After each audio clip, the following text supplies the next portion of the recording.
Neville Goddard said, dwelling on past irritations or hurts perpetuates them and creates a vicious circle that serves to confirm these negative emotions.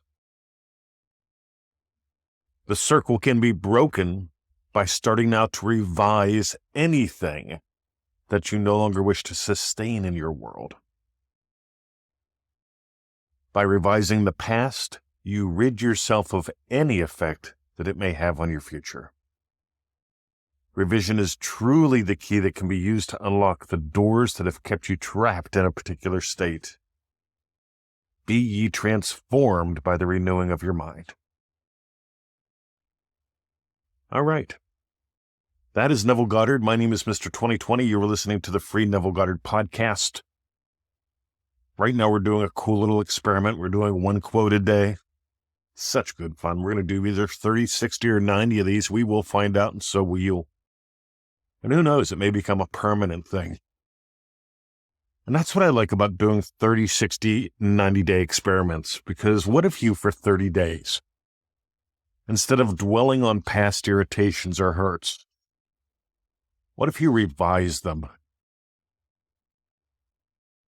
Let that sink in, because what if for the next 30 days, you don't have to do this for the rest of your life, though I suspect you strongly will.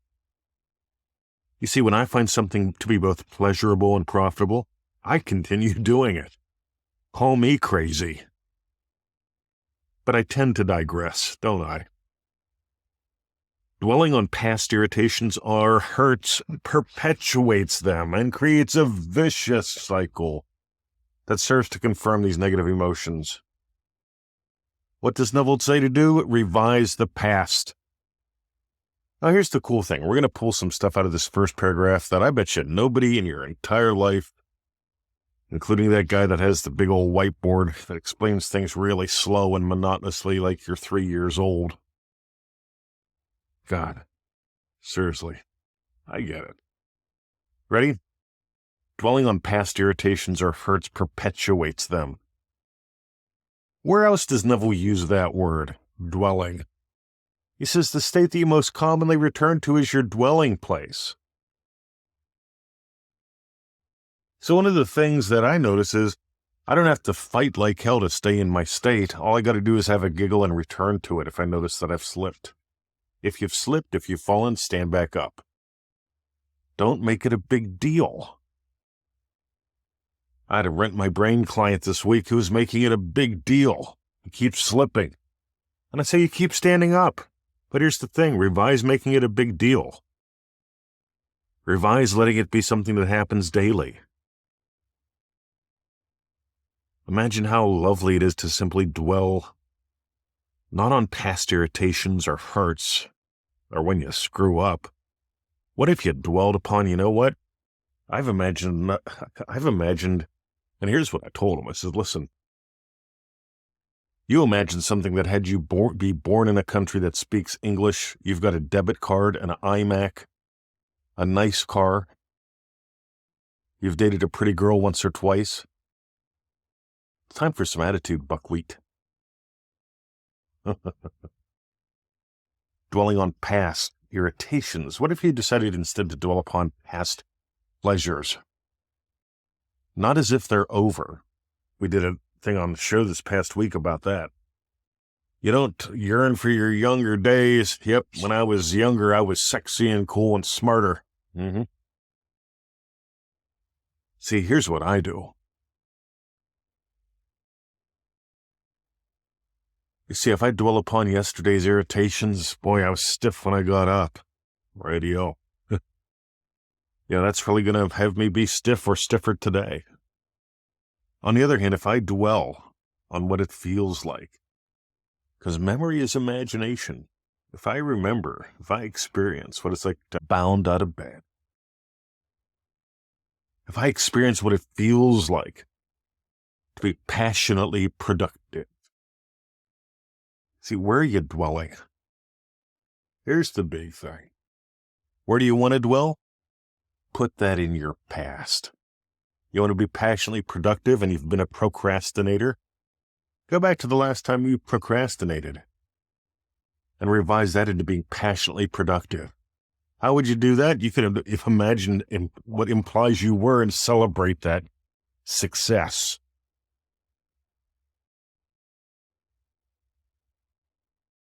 You'll notice I'm not giving you a step-by-step today.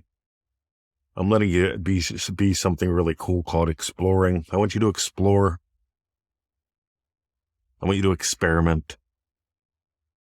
Where exactly should I revise, Mr. 20? Only you can discover that. I can give you some guidance.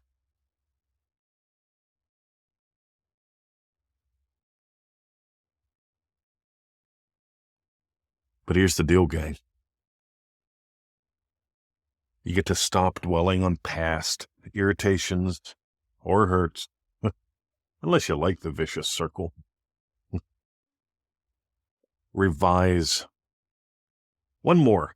We did a really cool call called Rapid Revision Secrets. It's a live call recording, Rapid Revision Secrets. You can get that at NevilleGoddardStore.com.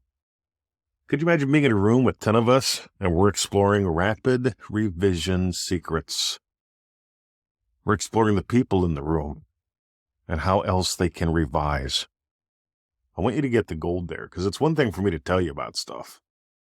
It's another thing for me to lead you through it and demonstrate it live in a group. If you think that'd be fun, go get the recording, Rapid Revision Secrets, and you can get that at NevilleGoddardStore.com. That's NevilleGoddardStore.com. Because like Neville said, be transformed by a renewing of your mind. You can renew it. It's smaller than you. You're bigger than your mind, your body, your emotions. Your awareness of being as God. And when you get all of your wishes, all of your fears, all of your desires are smaller than you, when you get your mind, your body, your emotions are what you give life to, your entire life changes. So for fun, if you want to have some fun with that recording, here's my suggestion. Instead of imagining another time, oh, I can't afford it. He's always asking for money. Radio. Maybe that's true, but it doesn't have to be. Because you could be going, wow, you know what? I'm always investing in me. You could revise the last time you complained about maybe tomorrow. I gotta make sure I have enough money for my daily, skinny latte that costs $7 a day. Radio. By the way, I actually did that once. I went from drinking the fancy-ass coffee every day to the cheap-ass coffee every day. I still got a good coffee. I mean, Starbucks is Starbucks, but when you can get a cheap one versus an expensive one. That's how I started out. All right? Revise what you need. Revise yourself into an investor, not a spender. How could you do that? As we go into the silence.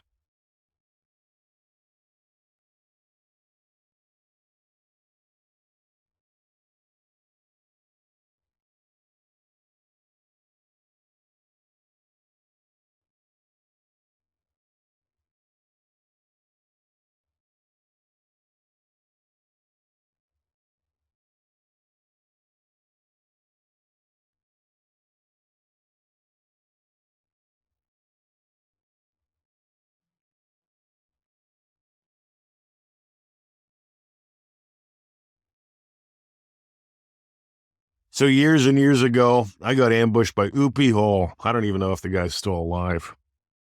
But Oopie Hall ambushed me behind the IGM market in Scottsdale, Pennsylvania. He came up, he asked a question. A lot of muggers do that. They'll say, hey, what are you doing kissing my girlfriend? I'm like, who's your girlfriend? I wasn't kissing her. Bam! While I'm answering the question, he's lighting me up. My dad took me to the hospital for that. They gave me a tetanus shot. I have no idea why. My dad was furious. And you know what? This shook me to my core because I was a yellow belt or a blue belt at the time. And Oopie just took me right out. He was a big old fat mugger. And you know what? I never forgot that. But I did revise it. Because I revised it that Oopie came over and he started this stuff. And I easily took him out without having to hurt him.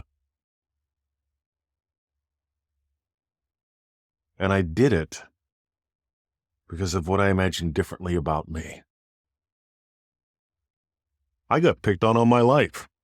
And getting picked on all my life, even though I was a yellow belt or a blue belt in Kempo, I still froze up, just like I did time after time after time after time after time as when I was untrained. And so I revised what happened with Oopie. I revised what happened before with Oopie. Right? I imagined what happened when, Denise, some of the other girls would pick on me, some of the guys, when Gary would pick on me. I revised some of that. A little bit of play goes a long way, and that's what I want you to get today. Have a lovely day. My name is Mr. 2020. If you got gold today, Rapid Revision Secrets. Go get it at NevilleGoddardStore.com. See ya.